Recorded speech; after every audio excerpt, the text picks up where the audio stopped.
My introduction to Tantra came completely out of the blue. It actually happened because of a deep impulse in my heart to go and swim with wild dolphins on the coast of Mozambique, which I did. And that encounter, I am totally unconvinced, actually changed my whole energetic field.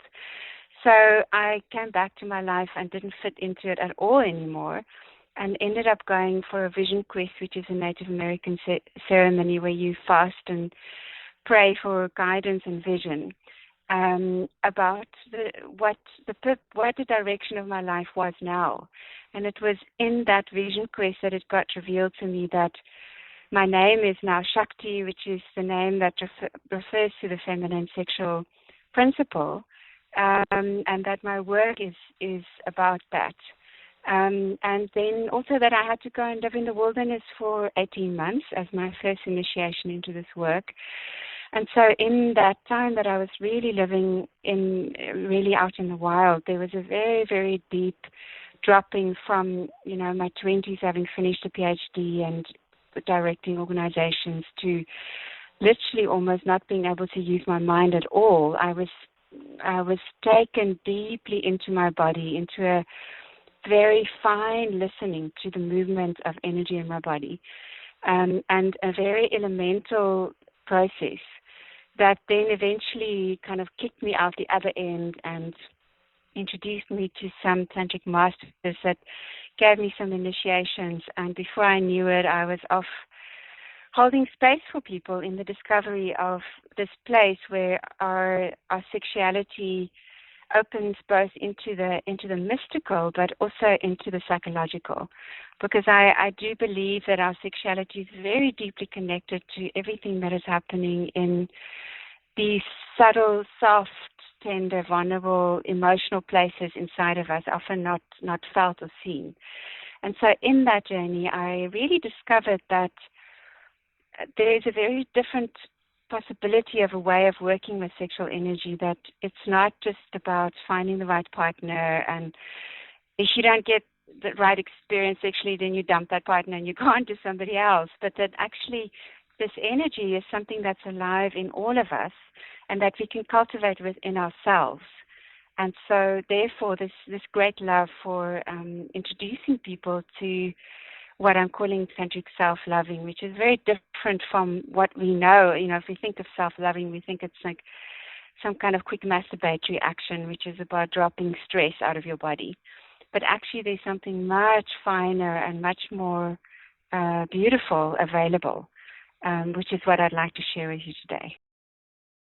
We grow up in a world that is so disconnected in terms of sexual energy that if somebody were to ask us, where does sexual energy come from, we just kind of blush a bit and go, well, from our genitals and hopefully from some attraction to somebody.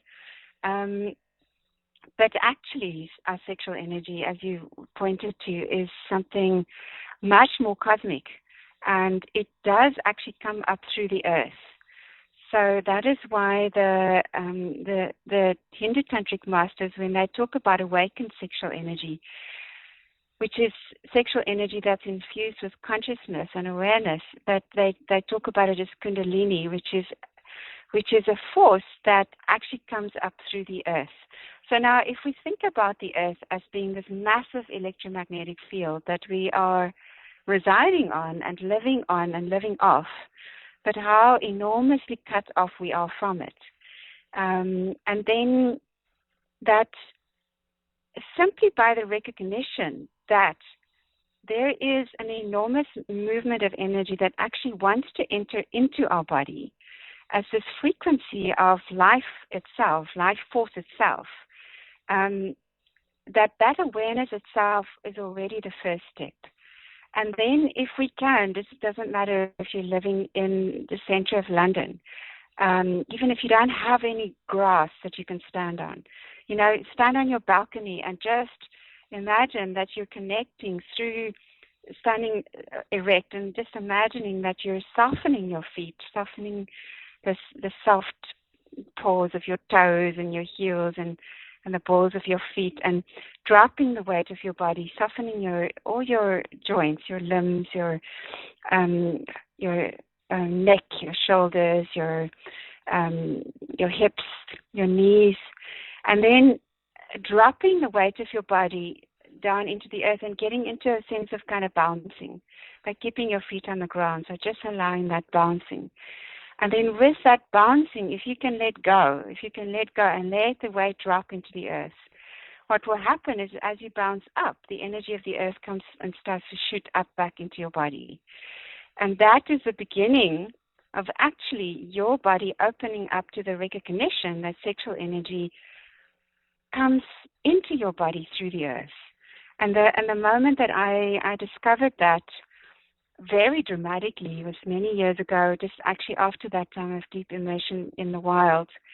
I was at a dance event in nature, and I found myself on a massive African rock, and something happened. There was no music. I can't tell you what it was. I think I must have felt the rock, because the rock started to dance me, and it started to shake my body, and it shook my body so intensely that I was in very intense sexual ecstasy, dancing on my own in the rock.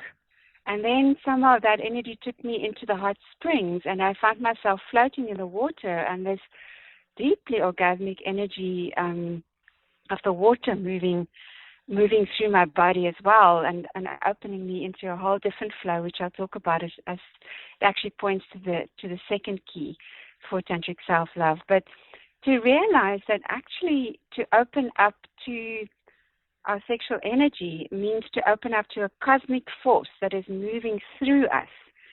And it's not so much dependent on our performance as we think it is. It's not so much about the sexual technique or any of that. And then just maybe one more thing to say about this key is that our sexual energy is also deeply connected with aspects of our nervous system that are primal, and they come through movement and through sound and deep primordial emotions that have nothing to do with our rational mind.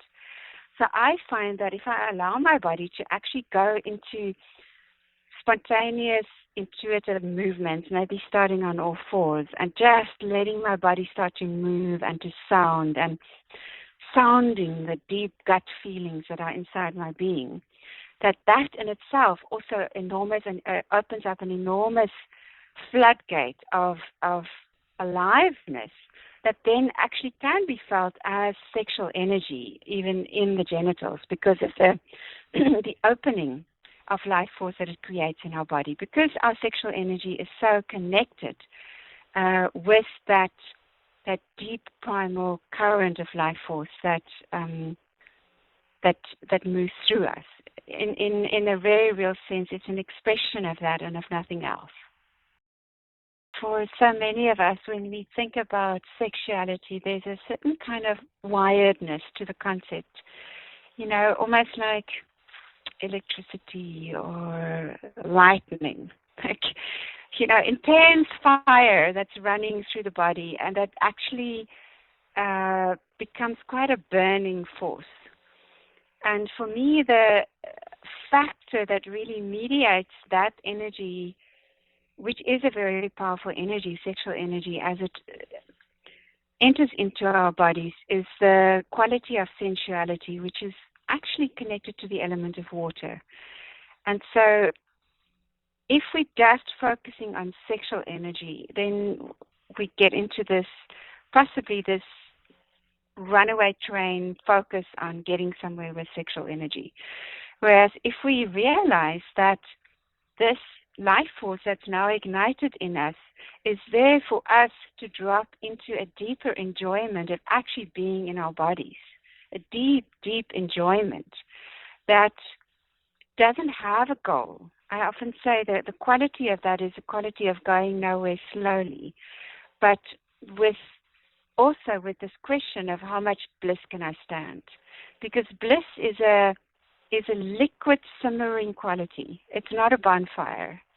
It's something that invites us to breathe deeply, to move slowly, to open up our limbs, to discover the movement of sensations through the entire body.